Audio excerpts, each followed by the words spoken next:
Assalamualaikum warahmatullahi wabarakatuh.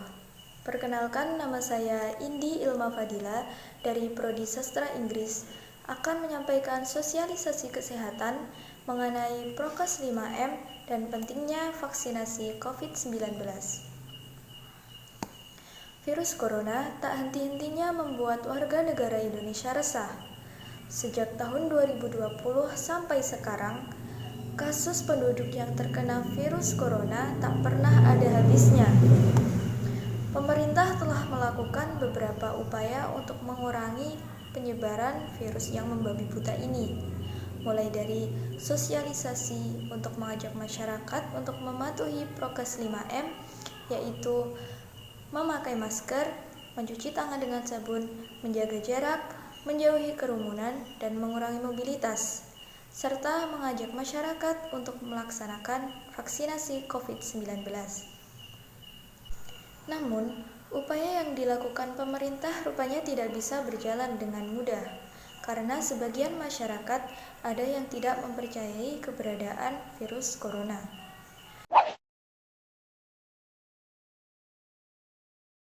Mengapa ada sebagian masyarakat yang tidak mempercayai COVID-19? Penjelasan psikolog dari Universitas 11 Maret, Surakarta, Lailatul Syifa mengatakan, penganut teori konspirasi atau mereka yang tidak meyakini COVID-19, hal itu karena secara tidak sadar mereka takut pada ketidakpastian.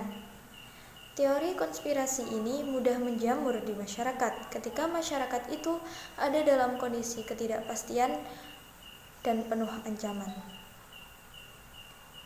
Akibatnya, mereka menciptakan atau mempercayai keyakinan bahwa ada penyebab dari suatu peristiwa besar. Menurut Syifa, ada keinginan dari dalam diri mereka untuk memahami dunia. Ketika mereka menemukan jawaban, maka rasa takut dan ketidakpastian itu mereda. Jadi sebenarnya konspirasi itu dibuat dengan tujuan untuk membuat jawaban dari kekacauan yang terjadi di dunia yang dialami orang tersebut.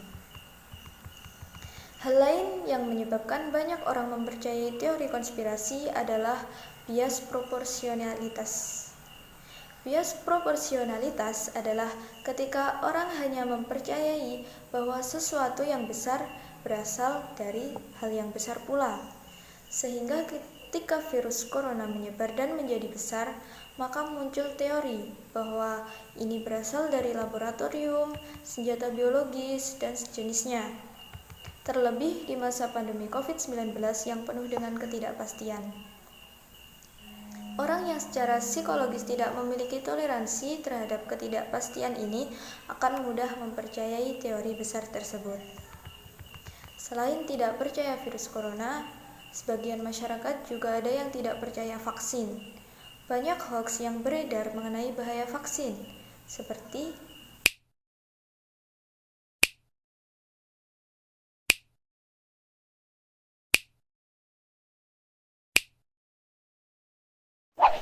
intinya, berita simpang siur mengenai bahaya vaksin tersebut tidaklah benar.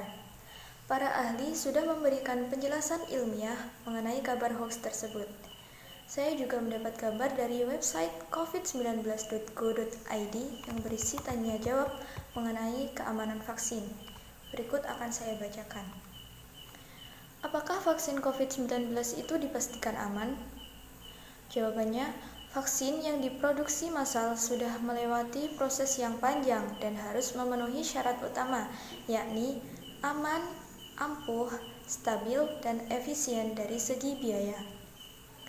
Aspek keamanan vaksin dipastikan melalui beberapa tahapan uji klinis yang benar dan menjunjung tinggi kaidah ilmu pengetahuan, sains, dan standar-standar kesehatan.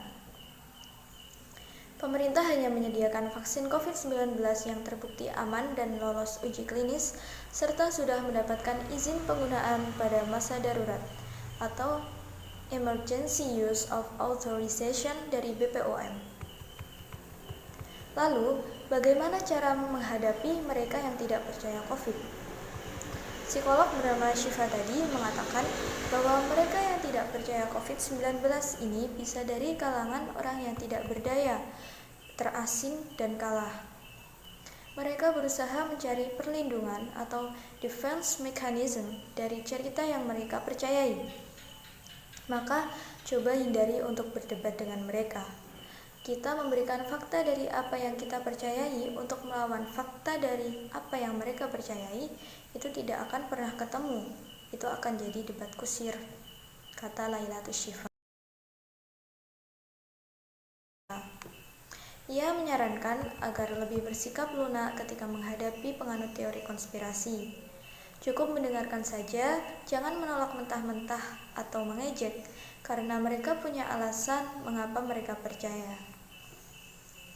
Apabila kita sudah berbicara baik-baik, tetapi perbincangan menjadi panas, maka coba alihkan ke pembicaraan lain, atau mengakhiri percakapan dengan pendapat masing-masing.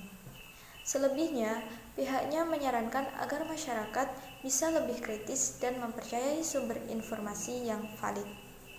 Kita juga perlu membentengi diri dari teori konspirasi atau hoax. Bicara soal vaksin, lalu seberapa pentingkah vaksinasi COVID-19 ini? Berikut manfaat dari vaksinasi COVID-19. 1. Mencegah terkena atau mengalami gejala COVID-19 berat.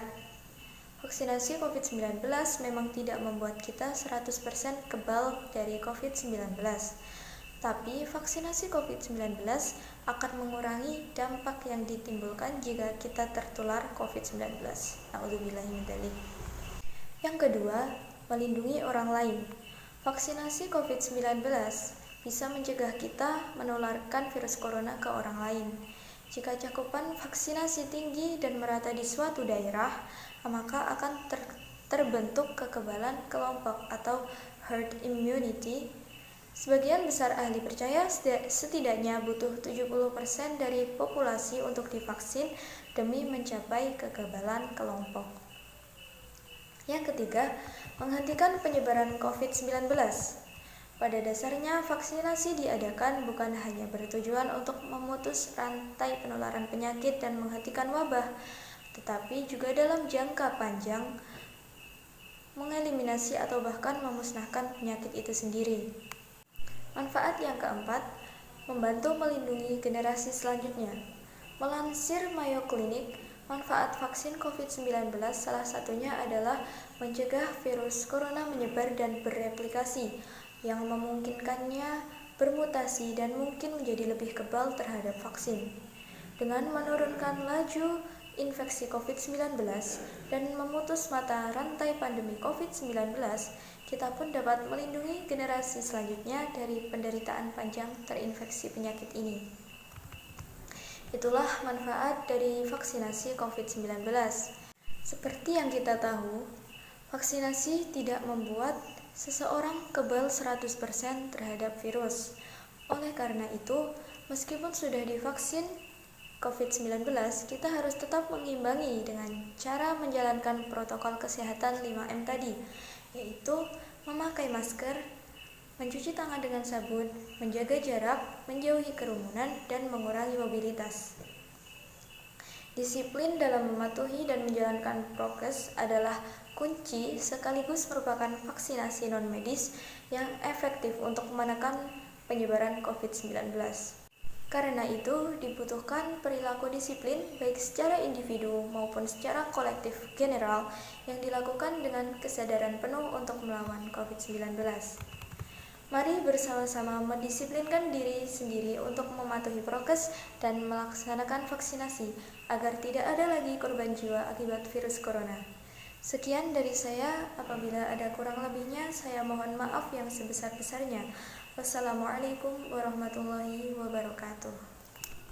We got history, got me feeling the nostalgia when you look at me. Thinking about what could've happened or what could've been. Finally your face, I know ain't that a sight to see. Take my time, then take your clothes off one more time maybe. Acting like you don't recall it, ain't impressing me. Didn't come to see your friends, I know you came for me. Like your dress, but you fit better in my wrinkled tee. We moved on to newer things, but we got history. Put my feelings all aside, don't know what to make it right. Pictures popping on my mind, all these occasions, let's work it out with me. I don't think it hurts to give another try.